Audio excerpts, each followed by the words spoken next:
fatigué de la procrastination, la seule technique dont vous avez besoin pour ne plus procrastiner encore. En réalité, on pense qu'on a la flemme, qu'on est fainéant ou qu'on est moins que les autres. En réalité, ce n'est pas que vous, c'est nous tous. On a tous pensé cela d'un moment ou à un autre dans notre vie. Ok?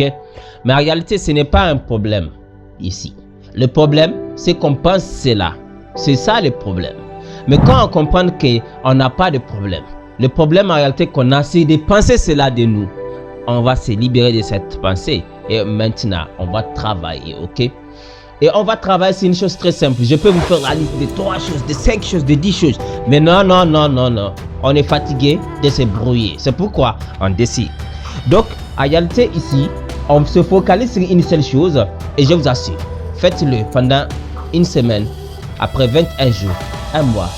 Après, revenez sur cette vidéo pour me dire merci. Je vous assure.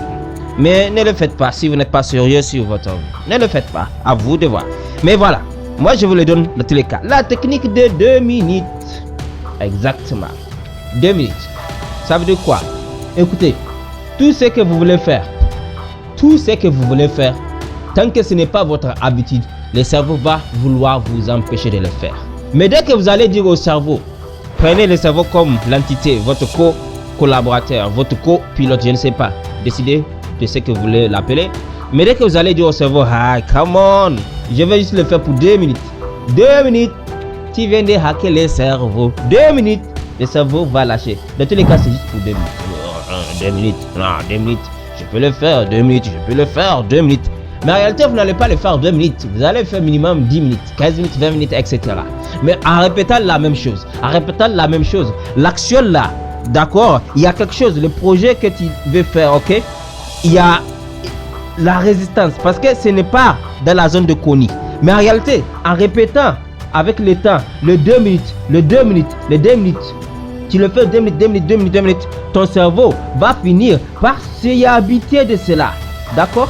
Une fois que le cerveau est habitué à cela, très bien. En réalité, le cerveau n'aura plus de résistance. Il s'en fiche que tu décides de le faire pour 1 heure de temps ou 2 heures de temps ou 2 minutes. Mais pour que le cerveau arrive à l'accepter, il faut déjà que le cerveau s'habitue à cela. Donc, la technique de 2 minutes te permet de pirater la résistance du cerveau pour que le cerveau s'habitue à ton projet, que ton cerveau l'accepte comme dans la zone de Kony, ce n'est pas un danger. Une fois que c'est accepté, c'est uniquement là que ton cerveau va arrêter de te combattre pour la réalisation de ce projet bien précis.